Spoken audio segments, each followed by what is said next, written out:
বরণ করে নিতে প্রস্তুত, কিন্তু মানুষের অধিকার আদায় করার জন্য একজন মানুষকে আল্লাহর দ্বীনের ভিত্তিতে তৈরি করা হয়। সেই সমাজ ব্যবস্থা যদি থাকে তাহলে মানুষের দুঃখ কষ্ট দূর হয়ে যায়। এমনিতেই আইন কানুন দিয়ে দূর করা দরকার হয় না। তারপরে আইন যে তৈরি হয়েছে, মুহাম্মদুর রাসূলুল্লাহ সাল্লাল্লাহু আলাইহি ওয়াসাল্লাম বলছেন, আমার মেয়ে তদবির হয় না, এখন কিন্তু তদবিরের সময়। আমার মেয়ে ফাতেমা যদি চুরি করত, আমি তাকে তার হাত কেটে দিতাম। বিভিন্ন ধরনের গবেষণা হচ্ছে কোন দেশে কিভাবে কল্যাণ আসতে পারে, কিভাবে কোন বিধানের ভিত্তিতে।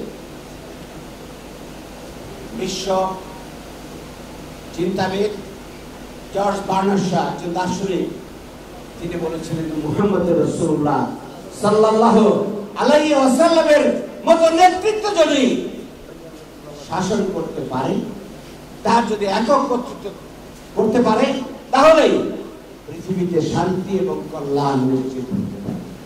মুহাম্মদ রাসূলুল্লাহ সাল্লাল্লাহু আলাইহি ওয়াসাল্লাম তিনি আমাদের মাঝে এসেছিলেন, তিনি চলে গেছেন, কিন্তু যে আদর্শ তিনি রেখে গেছেন সেই আল কোরআন এবং আল হাদিস সম্পর্কে তিনি বলে গেছেন যে এই দুটো জিনিস যার মধ্যে থাকবে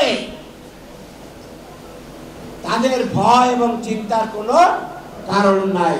আল্লাহর দান সেই সূর্য চন্দ্র গ্রহ নক্ষত্র, এগুলো হচ্ছে প্রাকৃতিক দান, আর আল্লাহর দান হিসেবে আল কোরআন হচ্ছে সবচেয়ে বড় দান। মানব জাতির কল্যাণের জন্য আল্লাহ তাআলা যেটা দিয়েছিলেন সেটাও কোনোদিন ম্লান হবে না, পুরান হবে না, সেটা চিরআধুনিক। আলহামদুলিল্লাহ, সেই আধুনিক বিধানের ভিত্তিতেই যদি সমাজ পরিবর্তন হয় তাহলে বৈষম্যহীন সমাজ গঠন করা সম্ভব। বাংলাদেশ জামাত ইসলামী সেই বৈষম্যহীন সমাজ কায়েম করার জন্যই কাজ করে যাচ্ছে নিরন্তরভাবে। আমাদের ছাত্ররা জীবন দিয়েছে, রক্ত দিয়েছে, এই রক্ত ব্যর্থ হতে দেওয়া যাবে না। বাংলাদেশের জনগণকে সেই বৈষম্যহীন সমাজের দিকে এগিয়ে নিয়ে যেতে হবে। ভাইয়ের আমার,